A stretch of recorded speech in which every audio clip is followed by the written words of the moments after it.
Un avión con un diseño limpio necesita una fuerza de empuje igual a la tercera parte de su peso para poder volar. Eso significa que si tengo un avión que pesa 1000 kilos, los motores deben empujar unos 300 kilos hacia adelante para que el avión se sostenga en el aire.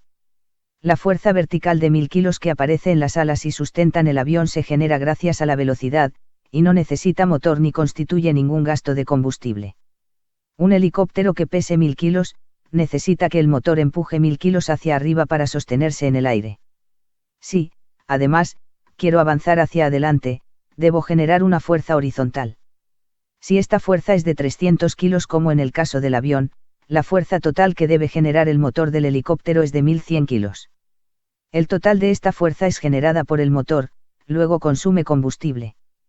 Con estos números, vemos que el motor de un helicóptero debe generar una fuerza unas 4 veces superior a la que genera el motor de un avión, así que el helicóptero consumirá unas 4 veces más que el avión.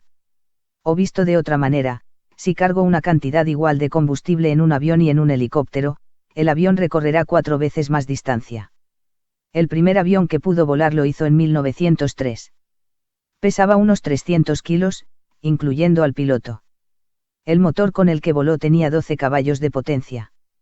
El primer helicóptero aparece en 1940. Pesaba 520 kilos, y tenía un motor de 90 caballos, que empujaban un mínimo de 520 kilos. En 1903, cuando se inventó el avión, no existían motores que tuvieran esa potencia. Por aquel entonces, no se podía hacer volar ningún helicóptero. El avión aparece 40 años antes que el helicóptero, entre otras cosas, porque éste necesita menos potencia para volar.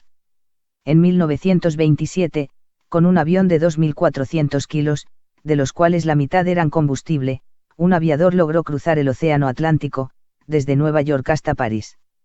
Recorrió 5.800 kilómetros. El motor tenía 200 caballos de potencia.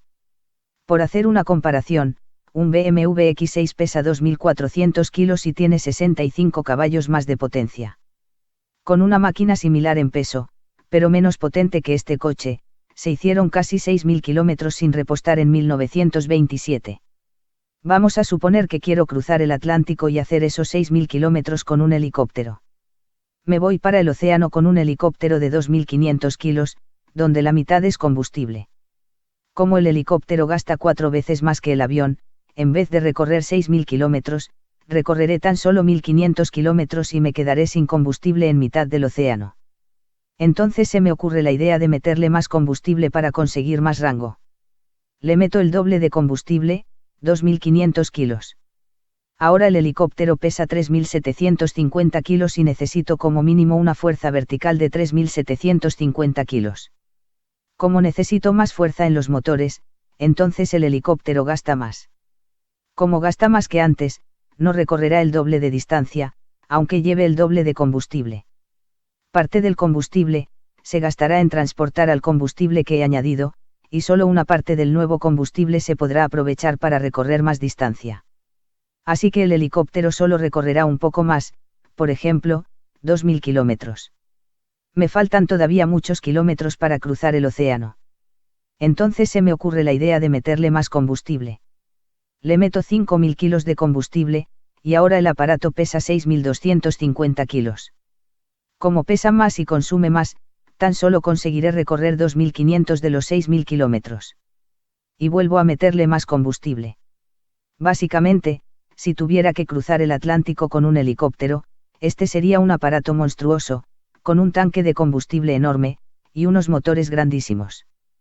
Casi todo el peso del aparato sería el tanque de combustible. Esto ya ha pasado en la historia de la humanidad. El hombre llegó a la Luna en 1969. Orbitó alrededor de la Luna con una nave que pesaba 12.000 kilos y medía 11 metros de largo. El cohete que se construyó para mandar esta nave a la Luna, pesaba 2.900.000 kilos y medía 111 metros de largo. Pesaba 1000 veces más que el primer avión que cruzó el Océano Atlántico. El 85% de todo el peso, era combustible. Si tenemos en cuenta el peso de los tanques para contener el combustible, más los motores, tenemos que la nave que orbitó alrededor de la Luna solo representaba el 0,004% del peso total del cohete. Con los aviones no pasa esto porque son muy eficientes. Los aviones que hacen vuelos intercontinentales suelen ir cargados al 50% de combustible, el cual va almacenado en las alas. Y tienen rangos de casi 15.000 kilómetros de distancia. Pueden cruzar el océano Atlántico y volver a casa sin repostar.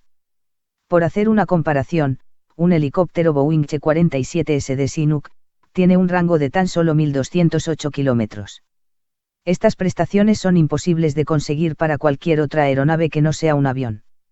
Este aparato ha permitido al ser humano recorrer grandes distancias con un gasto mínimo de combustible. Y esta es la magia del avión. Gracias.